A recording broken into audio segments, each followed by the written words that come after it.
Hello students, I am Adarsh Kumar Sharma. आज हम BCom second year के टैक्सेशन का एक हेड शुरू करने वाले हैं, वो है income from other sources.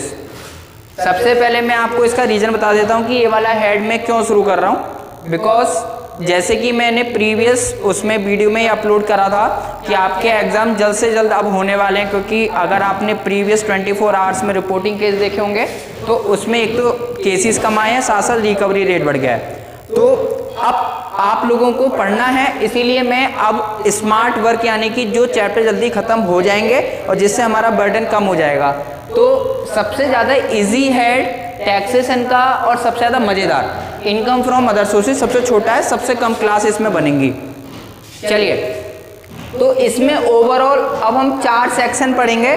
Charging section 56, deduction allow 57, deduction not allow 58 and dimming provisions.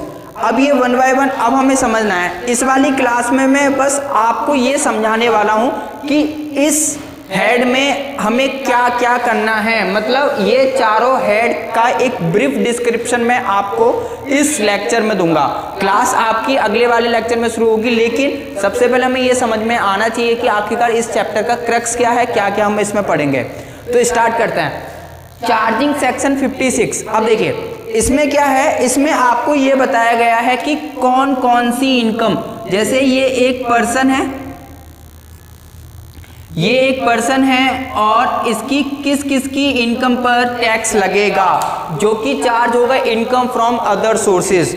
Income from other sources government कहती है कि इनकम फ्रॉम अदर सोर्सेज का मतलब है कि आप कोई मेजर वर्क नहीं कर रहे हो, आप कोई मेजर वर्क नहीं कर रहे हो, ध्यान से समझना। आपके पास पैसा बहुत ज़्यादा हो गया है या फिर आप इलीगल तरीके से पैसा कमा रहे हो। मेरी बात को दोबारा नोट डाउन। या तो आपके पास बहुत ज़्यादा पैसा हो गया, जैसे बनिए लोग होते हैं। बनिए लोग क्या करते हैं, वो बिजनेस से बहुत मोटा पैसा छाप लेते हैं, उसके बाद आईपीएल में सट्टा लगाते हैं। बात समझ में आ रही है? आईपीएल चल रहा है तो लॉजिकल एग्जांपल के साथ चलेंगे। तो आईपीएल में सट्टा लगाते हैं, एमपीएल खेलते हैं और ड्रीम 11, बहुत सारी ऐसी जगहें होती हैं जहाँ पे वो अपने पैसे इन्वेस्ट करते हैं। ठीक है, तो ये जो चीज़ होता है इससे भी तो पैसा कमता है। तो गवर्नमेंट कहती है ये सारी चीज़ जो आप कर रहे हो ना, ये इनकम फ्रॉम अदर सोर्सेज है। आपको समझ में आ रहा होगा। अब दूसरा एग्जांपल समझिए। आउटसाइड द कंट्री क्या होता है, घुड़सवारी होती है ना, घोड़े की जो रेस होती है उस पर पैसा लगता है। काफ़ी मूवी आपने देखी होंगी। ठीक है, तो ऐसे जो भी चीज़ें होती हैं, जैसे मैंने आईपीएल में सट्टा लगाना और भी बहुत सारे ऐसे प्रेडिक्टेड वाले जो भी गेम होते हैं जिसमें अनसर्टेनिटी बहुत होती है, उसमें सट्टा लगता है बहुत ज़्यादा। ठीक है, तो ये सारी जो इनकम होती हैं वो इसमें होंगी। तो अब मैं आपको इनकम के बारे में बताता हूँ कौन कौन सी ऐसी इनकम है। अब देखिए, फर्स्ट डिविडेंड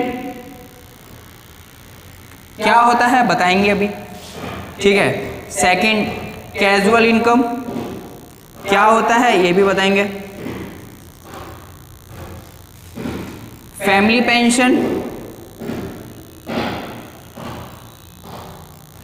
लॉजिकल एग्जांपल के साथ हम पढ़ने वाले हैं। ठीक है, dividend, casual income, family pension और क्या हो सकती हैं आपकी, और क्या हो सकती हैं आपकी, और इनहेंस कंपेंसेशन, इनहेंस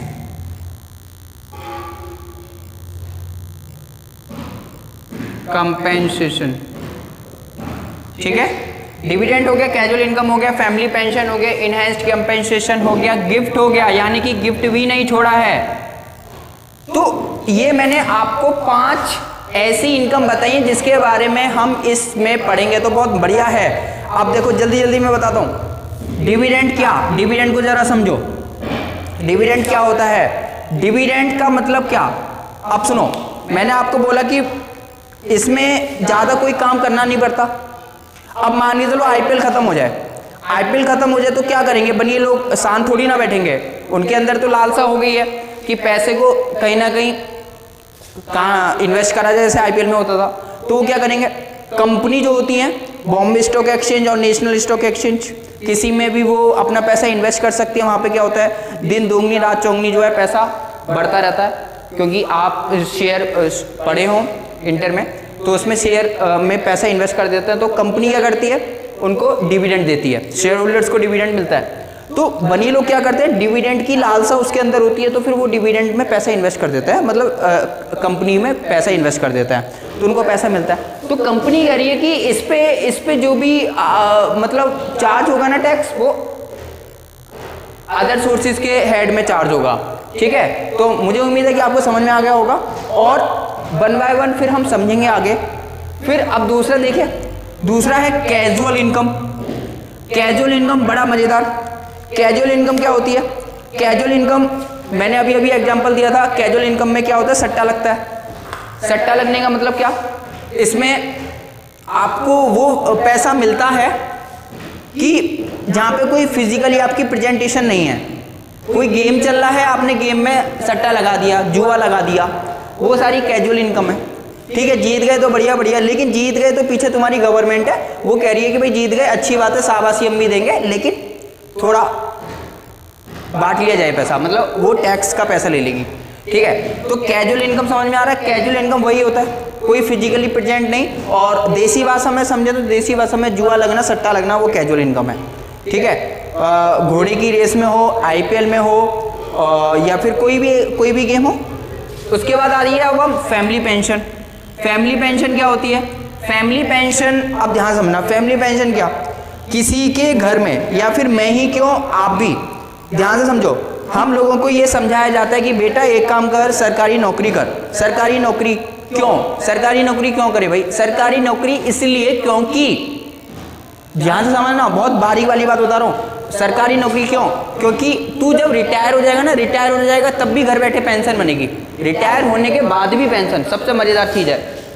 तो रिटायर होने के बाद भी पेंशन, लेकिन एक बात नहीं कहते घर वाले एक बात नहीं कहते, लेकिन वो भी जानते हो, तुम भी जानते हो कि तुम मर गए तब भी पेंशन, तुम मर गए तो तुम्हारी पेंशन आती रहेगी, गवर्नमेंट देती रहेगी। आपको पता है कि जैसे कि जो सोल्जर्स होते हैं, आर्मी लोग होते हैं, सोल्जर्स होते हैं, और जो पुराने जो रिटायर्ड एम्प्लॉई हैं, उनको पैसा मिलता है, मर गए हो लेकिन घर में किसी ना किसी को मिलता है पैसा।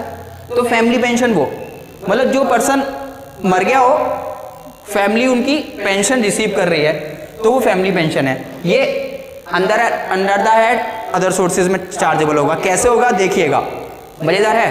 अब आइए गिफ्ट का भी समझो। गिफ्ट क्या? गिफ्ट दो तरीके से होता है। गिफ्ट आपको काइंड में भी मिल सकता है और कैश में भी मिल सकता है। जैसे कि मान के चलो, आपने इसका भी रियल एग्जांपल में बताऊं, किसी फैमिली में आपने शादी अटेंड करी हो, तो शादी में क्या होता है कि शादी में दो तरीके के गिफ्ट होते हैं। एक तो कोई मतलब काइंड में दे देता है, एक एनवेलप में रख के पैसे दे देता है। ठीक है, तो काइंड में दोगे, कैश में दोगे, किसी में भी दोगे, चार्ज होगा टैक्स। तो मजेदार है, एक एक चीज ध्यान से समझना। मैं आपको इसलिए समझा रहा हूं कि एकदम आप मेरे से जुड़े रहें। तो गिफ्ट काइंड में हो या कैश में हो, लेकिन कुछ ऐसी जगह भी होती हैं, गवर्नमेंट कहती है नहीं लेंगे टैक्स, आपको गिफ्ट मिले। कौन कौन सी ऐसी जगह होती हैं? क्योंकि अब जैसे ये चैप्टर सीख जाओ ना, तो अपने दोस्तों से कहने का कि भाई देख, मेरे को उस टाइम पे गिफ्ट दियो जिससे कि गवर्नमेंट कोई टैक्स ना ले। वो कौन कौन सी बातें होती हैं समझेंगे आगे। उसके बाद अब कौन सा बच्चा, ये भी हो गया। अब आ जाइए इनहेंस्ड कंपेंसेशन। अब इसको जरा ध्यान से समझना, ये थोड़ा सा कम समझ में आएगा। इनहेंस्ड कंपेंसेशन क्या होता है? इनहेंस्ड कंपेंसेशन कैपिटल गेन का पार्ट है। जब मैं आपको लॉजिकल समझाऊं कि गवर्नमेंट जब भी कोई मेट्रो स्टेशन या रेलवे स्टेशन के लिए ग्राफ बनाती है और बीच में कोई घर आते हैं, तो आपको पता है कि उसमें क्या होता है कि वो गवर्नमेंट के कुछ पर्सन्स, अपॉइंटेड पर्सन जाते हैं और उनसे कहते हैं कि ऐसे ऐसे इस पे मेट्रो स्टेशन का ग्राफ निकला है और हमें मेट्रो स्टेशन बनाना है, तो आप एक काम करिए, आप अपने घर को हमें सेल आउट कर दीजिए। मतलब गवर्नमेंट आपके घर को लेना चाहती है सोशल वेलफेयर का काम करने के लिए। गवर्नमेंट फ्री में तो लेगी नहीं, पैसा लेगी। अब क्या होता है, गवर्नमेंट पैसा देगी आपको, लेकिन गवर्नमेंट ही डिसाइड करेगी पैसा। अब मान के चलो आपका 200 गज में मकान है और 200 गज में मकान है, और उसका गवर्नमेंट ने पैसा बताया हम आपको 30 लाख रुपए देंगे। अब 30 लाख रुपए, आप डर गए यार, 30 लाख रुपए तो कम है। गवर्नमेंट ने बोला हम आपको अभी तो 30 लाख दे रहे हैं, आपको अगर ये कम लगते हैं तो केस फाइल कर देना हाई कोर्ट या सुप्रीम कोर्ट में। अगर वहां पे जाके सुनवाई आपके फेवर में हो जाती है तो फिर बाद में हम पैसा दे देंगे। ध्यान से समझना मैंने क्या बोला। आपके पास 200 गज का मकान है, 30 लाख की बोली लगी है, आपको वो पैसे दे के चली गई गवर्नमेंट, उसके बाद आप खुश नहीं हो उतने पैसे से, आप चाहते हो कि और पैसा मिले, तो आपने हाई कोर्ट में केस फाइल कर दिया। अब क्या हुआ, हाई कोर्ट ने तुम्हारी ही फेवर में बात करी, तुम्हारी फेवर में मतलब हाई कोर्ट को लगा कि हाँ यार ये पैसे बहुत कम है, 30 लाख रुपए, एक काम करता है 5 लाख रुपए इनको और दे दो, मतलब आपके फेवर में होगी 5 लाख रुपए और। तो यानी कि बाद में अगर तुम्हारे फेवर में हो गया केस और बाद में तुम्हें पैसा मिला, प्रॉपर्टी तो पहले ही चली गई, 30 लाख रुपए भी पहले ही आ गए, लेकिन बाद में आपको लगता है कि मतलब 5 लाख रुपए आपको बाद में मिल रहे हैं, तो गवर्नमेंट कहती है जो बाद में जो पैसा मिला है ना, कुछ करा ही नहीं, क्योंकि ना तो तुम्हारे पास प्रॉपर्टी है, तो गवर्नमेंट ने बोला इसको चार्ज करेंगे under the head other sources. तो ये 5 इनकम है, मुझे उम्मीद है कि आपको ये समझ में आएगा। ये सारी चीजें हम चार्जिंग सेक्शन 56 में पढ़ेंगे, और भी है एक छोटी मोटी और है, लेकिन ये जो मेन इनकम है ना इनके बारे में हम पढ़ेंगे। तो चार्जिंग सेक्शन ये है कि ये जो इनकम है इसके बारे में बताता है कि ये सारी जो इनकम है वो income the other head other sources जाएगा। सेक्शन नंबर 57, अब सेक्शन नंबर 57 है कि डिडक्शन का मतलब छूट का मतलब क्या, आप समझो। ये इनकम है, इनकम को कमाने के लिए खर्च तो करना ही पड़ता है, इनकम को कमाने के लिए खर्च तो करना पड़ता है, चाहे भाई ये पुरानी कहावत है 10 रुपये कमाओगे तो 5 रुपये तो खर्च करने ही पड़ेंगे, या 7 रुपये तो खर्च करने पड़ेंगे, कोई सी भी इनकम हो। शादी में गिफ्ट अगर तुम्हें लेने हैं तो शादी में तो भैया खर्च तो होता ही है, हलवाई का पैसा और उसका फूल वाले का पैसा, बहुत सारे खर्चे होते हैं, तो खर्चे ही हैं, ठीक है। तो कौन कौन से खर्चे अलाउ हो जाएंगे, मतलब कौन कौन से खर्चों पे छूट मिल जाएगी, क्योंकि कोई भी जो भी टैक्स देगा तो वो यही सोचेगा कि मैं कम से कम टैक्स दूँ, इसीलिए वो डिडक्शन ज़्यादा से ज़्यादा अलाउ करने के लिए, तो वो 57 में पढ़ेंगे। डिडक्शन नॉट अलाउ, कौन कौन सी ऐसी डिडक्शन होती है जो अलाउ नहीं होती, मतलब गवर्नमेंट कहती है आप कितना भी कहते रहो, हम बहरे हो गए, हम नहीं सुनेंगे, पूरे पे टैक्स लेंगे, हम आपको कोई डिडक्शन देने वाले नहीं है, तो वो सेक्शन नंबर 58 है। उसके बाद डीम प्रोविजन का मतलब है कि इसमें माना जाएगा कि आपकी इनकम हो गई है। मेरी बात को समझना, थोड़ा सा हार्ड सेक्शन है, बस आप इसमें इमेजिन करवा रही है गवर्नमेंट करिए कि हम मान के चलेंगे कि तुमको ये पैसे मिलेंगे। कोई आपसे वादा करके मैं तेरे को 1 लाख रुपए दूंगा, गवर्नमेंट कहती है डीम प्रोविजन भाई तेरे को 1 लाख रुपए मिलेंगे, तो गवर्नमेंट चार्ज कर दिया, तो ऐसा है ये सेक्शन। लेकिन ये सारी चीज़ें मुझे उम्मीद है कि आपको समझ में आया होगा। तो ये मैंने ब्रीफ डिस्क्रिप्शन बताया है, अगली वाली क्लास पर्टिकुलर अब मान के चलो ऐसे डिविडेंड के बारे में पूरा पढ़ेंगे, कौन कौन से डिडक्शन अलाउ होते हैं, कब टैक्स लगता है, कितना टैक्स लगता है, सारी चीज़ें 1 बाय 1 समझेंगे। उम्मीद है आपको क्लास समझ में आई होगी, और अगर आपको क्लास समझ में आई है, एक हम्बल रिक्वेस्ट आप सभी से कि प्लीज़ चैनल को सब्सक्राइब कर देना, और नॉन मॉनिटरी क्लास दे रहा हूँ भाई, जिसको भी लगता है कि क्लास मुझे को समझ में आ रहा है जुड़ते रहिएगा, बेल आइकन दबा दोगे तो आपको राइट टाइम आपको क्लास मिलती रहेगी, और मैं आपको प्रॉमिस कर रहा हूँ कि मैं क्लास प्रॉपरली देता रहूँगा। और इसको फॉरवर्ड करें उन स्टूडेंट के लिए जिन्होंने क्लास नहीं ली है, क्योंकि अब तो सब लोग घर पे बैठे हैं, और घर पे बैठे सुरक्षित रहें, बाहर ना निकलें। ईयर मेरे को बचाना है तुम्हारा सेकंड ईयर, ये जिम्मेदारी मेरे को दे दें, बस सब्सक्राइब कर दें चैनल, जिससे कि बस मुझे को लगे कि आप लोग जुड़े हुए हैं और मेरी मेहनत कामयाबी की ओर है।